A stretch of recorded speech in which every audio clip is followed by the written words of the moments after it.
Jupitor, how weary are my spirits. I care not for my spirits.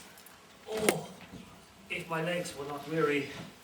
I could find it in my heart to disgrace my man's apparel and cry like a woman, but I must comfort the weaker vessel, as doublet and hose ought to show itself courageous to petticoat. Therefore courage, good Aliena. I pray you bear with me, I cannot go no further. Oh, for my part, I had rather bear with you than bear you. Though I should bear no cross if I did bear you, for I think you have no money in your purse.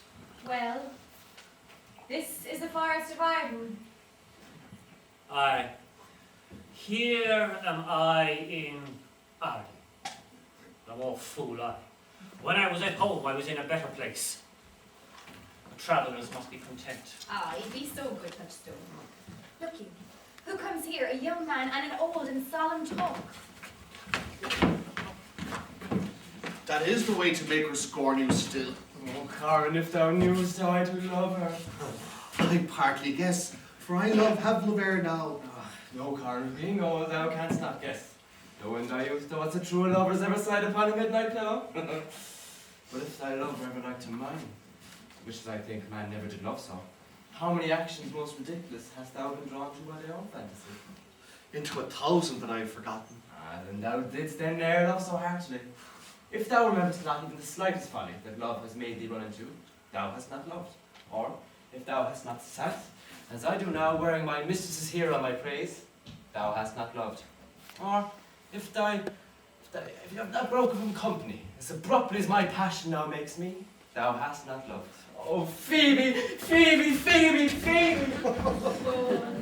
Alas, poor shepherd, searching of thy wound, I have by hard adventure found mine own. And I mine. Oh, but I remember when I was in love. I broke my sword upon a stone and bid him take that for coming a knight to Jane's smile. And I remember the kissing of her battler and the cow's dugs that her pretty chopped hands had milked. And I remember the wooing of a peace cod instead of her, from whom I took 2 cods, and giving them to her again with weeping tears, said, wear these for my sake. We that are true lovers run into strange capers, but as all is mortal in nature, so is all nature mortal in folly. Thou speakst wiser than thou art ware of. I shall ne'er be aware of my own wit till I break my shin against it. Oh, Jove. Jove, this shepherd's passion is much upon my fashion. And mine, but it sits something stale with me. I pray you, why did you question yond man? If he for gold will give us any food, I faint almost to death.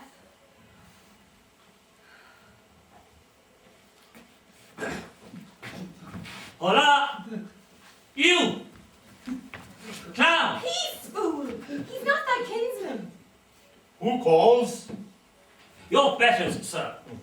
Else are they very wretched. Peace, I say. Good evening to you, friend.